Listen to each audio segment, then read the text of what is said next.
mga ka-legit Dabber Cats, isa na namang Sunday updates po patungkol po sa issue na ito dahil finally nasagot na ang katanungan bakit nga ba nilisan or nawala si Mr. Jimmy Santos dito po sa Branded Eat Bulaga. Ang lahat ng yan, but before that, if you haven't subscribed yet to my YouTube channel, please don't forget to like, share, and subscribe at hit mo na rin ang notification bell for more showbiz updates. Bago nga tayo magpatuloy sa ating mga updates ngayong araw, nais ko po muna magpasalamat sa lahat po ng mga legit viewers, subscribers, and legit Dabber Cats po natin na lagi nag-aabang at nakaantabay sa lahat ng ating mga updates. Salamat po sa inyong panonood.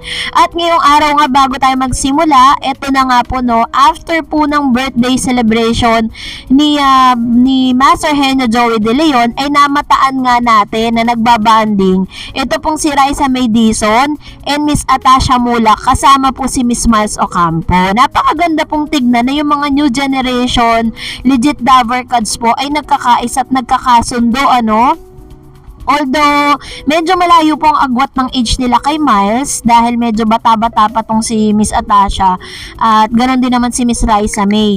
Pero still, ang kagandahan dito, wala pa po silang isang buwan pero talagang kuhang-kuha na po ni Atasha Mulak ang loob ng kanyang mga katrabaho, no? Na si Raisa at saka po si Miss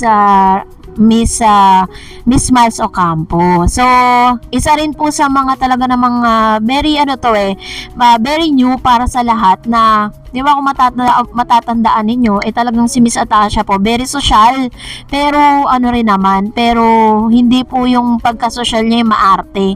Yung pagiging social niya is talagang makikita mong very friendly siya sa lahat. And nakita rin po natin na parang ka-video call nila, siguro nagtatanong din yung mga parents ni Atasha kung nasa na nga ito after po ng kanilang show. Nag-video call po sila kasama po si Mr. Aga Mulak at ang kanya pong wife na si Miss Charlene. Ayan. So, nakakatuwa lang tignan na talagang yung mga datihang artista na talagang sikat na sikat noon, nakikita nila yung anak growing up na nakakasama na nga sa pinaka longest running noontime show at talagang pinakasikat na longest running dito sa Pilipinas. At tanging E80 lang at tanging Branded Eat Bulaga lang ang nakagawa nun. Kaya naman we cannot defeat or we cannot compare any noontime show sa noontime show na ito. And of course, syempre po, pinagkaguluhan din po ang pagdating ng nag-iisang Jimmy Saints ng Pilipinas na si Mr. Jimmy Santos. Hindi natin in-expect that this kahapon nga ay talaga namang bibisita po siya kasi si Jimmy po talaga nakatira na po siya talaga sa ibang bansa. And nakita nga natin siya, 'di ba, gumawa siya ng sarili niyang YouTube channel at nakita po ng marami na parang namamasura siya ganon. Pero pinaliwanag po nila na yung ginagawa po ni Jimmy Santos doon sa kanyang video, yun po ay part ng kultura ng bansang pinuntahan niya. Kasi nga parang example po, bumili ka ng parang water, 'di ba? Or parang may bottle po yun. Pwede mo siyang ipunin and then afterwards, kapag naipon mo na siya, pwede nyo po siyang ibenta yung mga bottle nun. Ganun po yung ginagawa nila. And then, yun nga, ito nga isa sa mga intriga, no? Kasi nga po, hindi mamatay-matay yung issue. Bakit nga ba? No? Bigla na lang po naglaho or nawala po. Parang nawala po sa picture itong si Mr. Jimmy Santos dito po sa Branded Eat Bulaga. Sabi po ng ilan, Jimmy Santos has starred in numerous film and television shows including School Bukol, Todas or TODAS, Television Outrageously Delightful All-Star Show, and Bawal Judgmental. He has been a host of Eat Bulaga since 1983 and he has starred in numerous films and television shows. Santos is known for his quick wit and his ability to make people laugh. He is a positive role model for senior and other people who have faced adversity. Jimmy is known for his quick wit and his ability to make people laugh. And he is positive role model for seniors and other people who have faced adversity. Alam naman natin na after po niya mawala sa Eat Bulaga, sobrang dami pong mga nangyari sa kanya. And ito na nga po yung kasagutan. Why Jimmy Santos left Eat Bulaga? May kinalaman ba ang Tape Incorporated? na kilala sa kanilang producer ng nasabing branded Eat Bulaga. Jimmy Santos was one of the hosts of longest running noontime variety show Eat Bulaga. However, he was forced to leave the show due to being a senior citizen during the pandemic. Ito po yung nagsimula ng pandemic eh. This left him without a job and forced him to look for other ways to make living. Luckily, Santos was able to quickly bounce back and he capitalized on his love for food by serving a cook in a restaurant and starting his own food business. He also launched his own YouTube channel where he shared videos of himself cooking, eating, and talking about his life. Santos' YouTube channel has quickly gained popularity. He now has over 250,000 subscribers and his videos are often met with the supportive comments. Fans appreciate Santos' genuine and light-hearted humor and his willingness to share his life with the world. So, isa sa mga umugong ang balita na kaya daw nawala ito pong si Mr. Jimmy Santos dun po sa longest running noontime show, it is because of the pandemic. But, according po sa ilan sa mga news no, na parang sinabi po sa kanila na bawal silang lumabas, lalo na po yung mga senior citizen.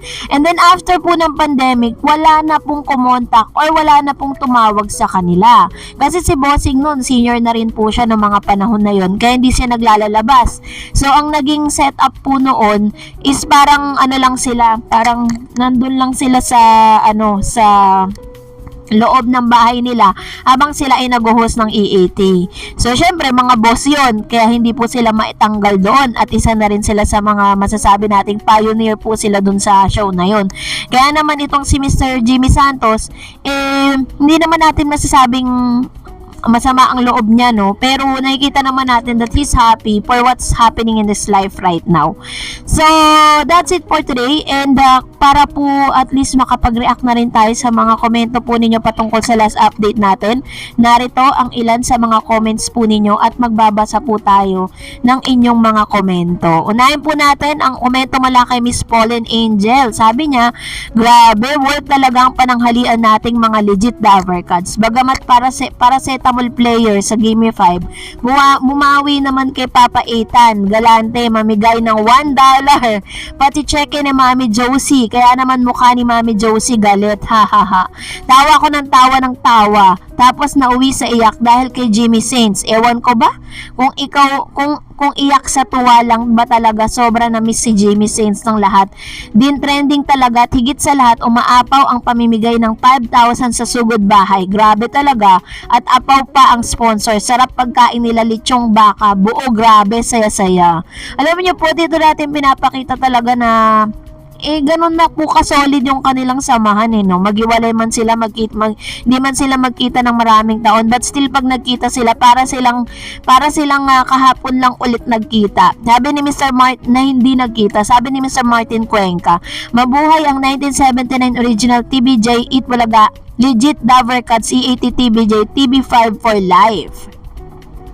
And Miss Marie Floral Alarcon also said, super saya kanina, unexpected ang pagdating ni Jimmy Santos at nakakatuwa si Papa Ethan. Grabe, super saya ang birthday ni Boss Joey. Ay true naman po, walang kapantay. Lalo na, di ba, parang nakakagulat lang, parang lahat kasi talaga ng hula at hindi tayo binigyan ng clue ng EAT that somebody coming from the branded Eat Bulaga coming, no? Talagang nakakaiyak lang.